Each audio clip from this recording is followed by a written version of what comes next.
ಬಾಂಗ್ಲಾದೇಶದಲ್ಲಿ ನಡೀತಾ ಇರುವಂತ ಹಿಂದೂಗಳ ನರಮೇಧಕ್ಕೆ ಕೋಟ್ಯಾಂತರ ಭಾರತೀಯರ ಹೃದಯದಲ್ಲಿ ಸೇಡಿನ ಕಿಚ್ಚು ಈಗ ಹೊತ್ಕೊಳ್ತಾ ಇದೆ. ಸಮಾನತೆ, ಸೋದರತೆ, ಶಾಂತಿಯನ್ನ ಬಯಸುವಂತ ಭಾರತೀಯರು ಇದೀಗ ಆಕ್ರೋಶಭರಿತರಾಗಿದ್ದಾರೆ. ಅನೇಕ ಹಿಂದೂ ಸಂಘಟನೆಗಳು, ಸಮುದಾಯಗಳು ತೀವ್ರ ಆಕ್ಷೇಪವನ್ನು ವ್ಯಕ್ತಪಡಿಸಿವೆ. ಅದರಲ್ಲೂ ಕೂಡ ಹಿಂದೂಗಳ ಹತ್ಯೆಯನ್ನ ಖಂಡಿಸಿ ಉಡುಪಿಯ ಪೇಜಾವರ ವಿಶ್ವ ಪ್ರಸನ್ನ ಶ್ರೀಗಳು ಶಾಂತಿಯುತ ಪ್ರತಿಭಟನೆಗೆ ಕರೆ ನೀಡಿದ್ದಾರೆ. ಪ್ರತಿ ಮನೆಯಲ್ಲೂ, ದೇವಸ್ಥಾನದಲ್ಲೂ, ಮಠಗಳಲ್ಲಿಯೂ ಕೂಡ ದೀಪ ಹಚ್ಚುವ ಮುಖಾಂತರ ಹಿಂದೂಗಳ ಕ್ಷೇಮ ಅಭಿವೃದ್ಧಿಗೆ ಸಂಕಲ್ಪವನ್ನು ಮಾಡಿದ್ದಾರೆ. ಮಹಾಲಕ್ಷ್ಮಿ ಲೇಔಟ್ ಬಳಿ ಇರುವಂತ ವಾಸವಿ ಕನ್ನಿಕಾ ಪರಮಹೇಶ್ವರಿ ದೇವಸ್ಥಾನದಲ್ಲಿ ನಾವೆಲ್ಲ ಹಿಂದೂ, ನಾವೆಲ್ಲ ಒಂದು ಎನ್ನುವಂತಹ ಧ್ಯೇಯವಾಕ್ಯದೊಂದಿಗೆ ವಿಷ್ಣು ಸಹಸ್ರನಾಮ ಪಠಿಸುತ್ತಾ ಬಾಂಗ್ಲಾದೇಶದಲ್ಲಿ ನೆಲೆಸಿರುವಂತಹ ಹಿಂದೂಗಳಿಗೆ ಒಳಿತಾಗಲಿ ಅಂತ ದೇವರಲ್ಲಿ ಪ್ರಾರ್ಥನೆಯನ್ನ ಸಲ್ಲಿಸಿದ್ದಾರೆ. ಇನ್ನು ಈ ಕಾರ್ಯಕ್ರಮದಲ್ಲಿ ಶಾಸಕ ಗೋಪಾಲಯ್ಯ ಅವರ ಪತ್ನಿ ಹೇಮಾಲತಾ ಗೋಪಾಲಯ್ಯ ಅವರು ದೀಪವನ್ನ ಬೆಳಗಿ ದೇವರಿಗೆ ವಿಶೇಷ ಪೂಜೆಯನ್ನ ಸಲ್ಲಿಸಿದ್ದಾರೆ. ಹಿಂದೂಗಳು ಶಾಂತಿ ಪ್ರಿಯರು, ಬಾಂಗ್ಲಾದೇಶದಲ್ಲಿ ನೆಲೆಸಿರುವಂತ ಹಿಂದೂಗಳ ನರಮೇಧ ಆಗ್ತಿದೆಯಲ್ಲ, ಆದಷ್ಟು ಬೇಗ ನಮ್ಮ ಪ್ರಧಾನಿಯವರು ಕ್ರಮವನ್ನು ತೆಗೆದುಕೊಳ್ತಾರೆ. ಈ ಹಿಂದೆ ಕೋವಿಡ್ ಮಹಾಮಾರಿ ಬಂದಂತ ಸಂದರ್ಭದಲ್ಲಿ ನಾವೆಲ್ಲ ದೀಪ ಹಚ್ಚಿದ್ವು. ಇದೀಗ ಮತ್ತೆ ದೀಪವನ್ನ ಹಚ್ಚಿ ಹಿಂದೂಗಳ ಕ್ಷೇಮ ಅಭಿವೃದ್ಧಿ ಆಗಲಿ ಅಂತ ದೇವರಲ್ಲಿ ಪ್ರಾರ್ಥಿಸಿದ್ದಾರೆ ಅನ್ನೋದಾಗಿ ಹೇಮಾಲತಾ ಅವರು ಈಗಾಗಲೇ ತಿಳಿಸಿದ್ರು. ಇನ್ನು ಇದೇ ವೇಳೆ ಮಹಾಲಕ್ಷ್ಮಿ ಲೇಔಟ್ನ ಬ್ರಾಹ್ಮಣ ಮಹಾಸಭಾದ ಅಧ್ಯಕ್ಷರಾಗಿರುವಂತ ರಾಘವೇಂದ್ರ ಭಟ್ ಹಾಗೂ ಧರ್ಮ ಕಾರ್ಯದರ್ಶಿ ಸತ್ಯನಾರಾಯಣ ಸೇರಿದಂತೆ ಹಲವರು ಈ ಕಾರ್ಯಕ್ರಮದಲ್ಲಿ ಉಪಸ್ಥಿತರಿದ್ದರು. ನಮ್ಮ ಭಾರತ ದೇಶ ವಿಶ್ವದಲ್ಲಿನೇ ಒಂದು ಶಾಂತಿ ಪ್ರಿಯರು. ನಾವೆಲ್ಲ ಹಿಂದೂಗಳ ಒಂದು ಮಹಾ ಸಂಗಮ ನಮ್ಮ ಭಾರತ ದೇಶ. ಹಾಗಾಗಿ ಯಾವಾಗಲೂ ನಾವೆಲ್ಲ ಶಾಂತಿ ಪ್ರಿಯರು. ನಮ್ಮ ನೆಚ್ಚಿನ ಪ್ರಧಾನಮಂತ್ರಿಗಳು ನರೇಂದ್ರ ಮೋದಿಜಿಯವರು ಕೋವಿಡ್ ಸಮಯದಲ್ಲೂ ಸಹ ಒಂದು ಕರೆಯನ್ನು ಕೊಟ್ಟಿದ್ರು. ದೀಪವನ್ನು ಹಚ್ಚಿ ನಮ್ಮ ದೇಶಕ್ಕೆ ವಿಶ್ವದಾದ್ಯಂತ ಬಂದಿರುವಂಥ ಮಹಾಮಾರಿಯನ್ನು ಆಚೆ ಕಳಿಸಲಿಕ್ಕೆ ನಾವು ದೀಪವನ್ನು ಬೆಳಗಿಸುವ ಮುಖಾಂತರ ಒಂದು ಸೃಷ್ಟಿನ ಮಾಡೋಣ ಅಂತ ಹೇಳಿದರು. ಆಗ ರೀತಿ ನಾವೆಲ್ಲ ಪ್ರತಿ ಮನೆಯಲ್ಲೂ ಬಲಗನ್ನು ದೀಪವನ್ನು ಹಚ್ಚಿ ಆ ಮಹಾಮಾರಿಯನ್ನು ದೂರ ಓಡಿಸೋಕ್ಕೆ ನಾವೆಲ್ಲ ಪ್ರಯತ್ನ ಪಟ್ಟಿದ್ವಿ.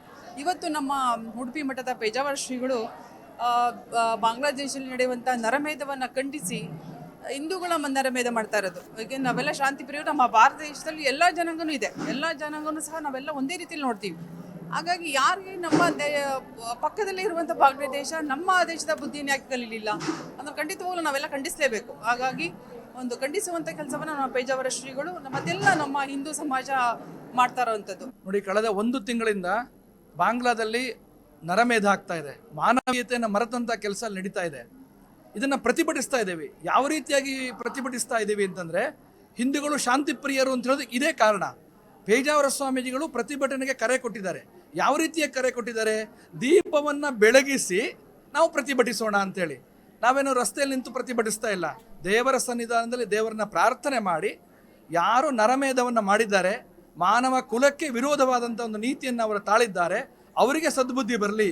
ಇಂತಹ ಒಂದು ದುರಂತದ ಕೆಲಸ ಇಡೀ ಪ್ರಪಂಚದಲ್ಲಿ, ಬಾಂಗ್ಲಾ ಅಲ್ಲ, ಇಡೀ ಪ್ರಪಂಚದಲ್ಲೇ ಹಿಂದೂಗಳಿಗೆ ಈ ರೀತಿಯಾದಂತಹ ಒಂದು ಸ್ಥಿತಿ ಬರಬಾರದು ಅಂತೇಳಿ ಒಂದು ದೀಪವನ್ನು ಪ್ರತಿಯೊಬ್ಬರು ಮನೆಯಲ್ಲೂ ಒಂದೊಂದು ದೀಪವನ್ನು ಬೆಳಗಿಸಿ ಮನೆಗಳಲ್ಲಿ, ಮಠ ಮಂದಿರಗಳಲ್ಲಿ ಎಲ್ಲ ಕಡೆನೂ ಇವತ್ತು ಬೆಳಗಿಸಬೇಕು ಅಂತ ಪೇಜಾವರ ಶ್ರೀಗಳು ಒಂದು ವೈಶಿಷ್ಟ್ಯಪೂರ್ಣವಾದಂತಹ ಕರೆಯನ್ನು ಕೊಟ್ಟಿದ್ರು ಇಡೀ ದೇಶಕ್ಕೆ. ಇವತ್ತು ಬಾಂಗ್ಲಾದೇಶದಲ್ಲಿ ಕಳೆದ 35 ದಿನಗಳಲ್ಲಿ 11 ಹಿಂದೂಗಳ ನರಮೇಧ ನಡೆದಿದೆ. 1947ರಲ್ಲಿ ಬಾಂಗ್ಲಾದೇಶದಲ್ಲಿ 33% ಹಿಂದೂಗಳ ಜನಸಂಖ್ಯೆ ಇತ್ತು. ನಿರಂತರವಾಗಿ ಹತ್ಯೆ, ನರಮೇಧ ನಡೆದ ಕಾರಣ ಆಗಿ ಇವತ್ತು ಬಾಂಗ್ಲಾದೇಶದಲ್ಲಿ ಕೇವಲ 7% ಹಿಂದೂಗಳು ಉಳ್ಕೊಂಡಿದ್ದಾರೆ. 1971ರಲ್ಲಿ ನಮ್ಮ ವೀರ ಸೈನಿಕರು 4,000 ವೀರ ಸೈನಿಕರು ಬಲಿದಾನ ಮಾಡಿ ಬಾಂಗ್ಲಾದೇಶಕ್ಕೆ ಪಾಕಿಸ್ತಾನದಿಂದ ಅವರಿಗೆ ಸ್ವಾತಂತ್ರ್ಯವನ್ನು ತಂದುಕೊಟ್ರು. ಅದರ ಬಗ್ಗೆ ಕೃತಜ್ಞತೆ ಇಲ್ಲದ ಬಾಂಗ್ಲಾದೇಶ ಇವತ್ತು ಮೊಹಮ್ಮದ್ ಯೂನುಸ್ ಅವರ ಸರ್ಕಾರ ಬಂದ ನಂತರ ನಿರಂತರವಾಗಿ ಭಾರತ ವಿರೋಧಿ, ಹಿಂದೂ ವಿರೋಧಿ ಧೋರಣೆಯನ್ನು ತೊಳ್ಕೊಂಡು ನಿರಂತರವಾಗಿ ಅತ್ಯಾಚಾರವನ್ನು ಮಾಡ್ತಾ ಇದೆ. ಮಂದಿರಗಳ ಮೇಲೆ ಆಕ್ರಮಣ ಆಗ್ತಿದೆ, ಹಿಂದೂಗಳು ಅಲ್ಲಿ ಪೂಜೆ ಮಾಡುವಂಗಿಲ್ಲ, ಮದುವೆ ಮಾಡುವಂಗಿಲ್ಲ, ಸ್ತ್ರೀಯರ ಅತ್ಯಾಚಾರ ನಡೀತಿದೆ. ಈ ಥರ ಭೀಕರವಾದಂಥ ನರಮೇಧ ಇಡೀ ವಿಶ್ವದಲ್ಲಿ ವಸುದೈವ ಕುಟುಂಬಕಂ, ಇಡೀ ವಿಶ್ವವೇ ನನ್ನ ಮನೆ ಅಂತ ಹೇಳುವಂಥ ಸನಾತನ ಹಿಂದೂ ಧರ್ಮೀಯರ ಮೇಲೆ ಇವತ್ತು ಅಟ್ಯಾಕ್ ನಡೀತಾ ಇದೆ. ನಿಮಗೆಲ್ಲ ತಿಳಿದಿರುವಂತೆ ಬಾಂಗ್ಲಾದಲ್ಲಿ ಹಿಂದೂಗಳ ನರಮೇಧ ಆಗ್ತಾ ಇದೆ. ಹಿಂದೂಗಳ ಮೇಲೆ ದಬ್ಬಾಳಿಕೆ ಆಗ್ತಾ ಇದೆ. ಯಾಕೆ ಆಗ್ತಾ ಇದೆ ಅಂದರೆ, ಒಂದು ಧರ್ಮದ ವಿರೋಧ, ಒಂದು ಹಿಂದೂಗಳ ವಿರೋಧ, ದ್ವೇಷದ ನೀತಿ. ಯಾವ ಬಾಂಗ್ಲಾದೇಶವನ್ನು ಭಾರತ ಪಾಕಿಸ್ತಾನದಿಂದ ಅವರ ಇಚ್ಛೆಯ ಮೇರೆಗೆ ನಾವು ಅವರಿಗೆ ಸ್ವತಂತ್ರ ದೇಶವನ್ನಾಗಿ ಮಾಡಿದ್ವೋ, ಯಾವುದೇ ಫಲಾಪೇಕ್ಷೆ ಇಲ್ಲದೆ, ಅಂದರೆ ನಿಮ್ಮಿಂದ ಯಾವುದೇ ಫಲಾಪೇಕ್ಷೆ ಇಲ್ಲದೆ 500 ಕೋಟಿ ರೂಪಾಯಿಗಳು 1971ರಲ್ಲಿ ನಾವು ಏನು ಬಾಂಗ್ಲಾದೇಶವನ್ನು ನಾವು ಸ್ಥಾಪಿಸಿದ್ವ ಭಾರತ, ಅದರಲ್ಲಿ ಯಾವುದೇ ಫಲಾಪೇಕ್ಷೆ ಇರಲಿಲ್ಲ. ಸಾವಿರಾರು ಜನ, ಲಕ್ಷಾಂತರ ಜನರು ಬಾಂಗ್ಲಾದಿಂದ ಕಲ್ಕತ್ತಾ, ವೆಸ್ಟ್ ಬೆಂಗಾಲಿಗೆ ಬಂದು ನೆಲೆಸಿದರು. ಅವರಿಗೆ ಆಶ್ರಯ ಕೊಟ್ವಿ. ಪ್ರತಿಯೊಬ್ಬ ಹಿಂದೂ ನಾಗರಿಕ ಅಂದರೆ ಭಾರತೀಯ ನಾಗರಿಕ ಆ ಯುದ್ಧಕ್ಕಾಗಿ ತಮ್ಮ ಸೇವಿಂಗ್ಸ್ ಏನು ನಮ್ಮ ಉಳಿತಾಯದ ಹಣವನ್ನು ಸಹ ಕೊಟ್ಟರು. ಆದರೆ ಒಂದು ನಾಗರ ಹಾವು ಅದಕ್ಕೆ ಎಷ್ಟೇ ಹಾಲು ಎಲ್ಲಿದ್ರು ಸಹ ಅದು ವಿಷ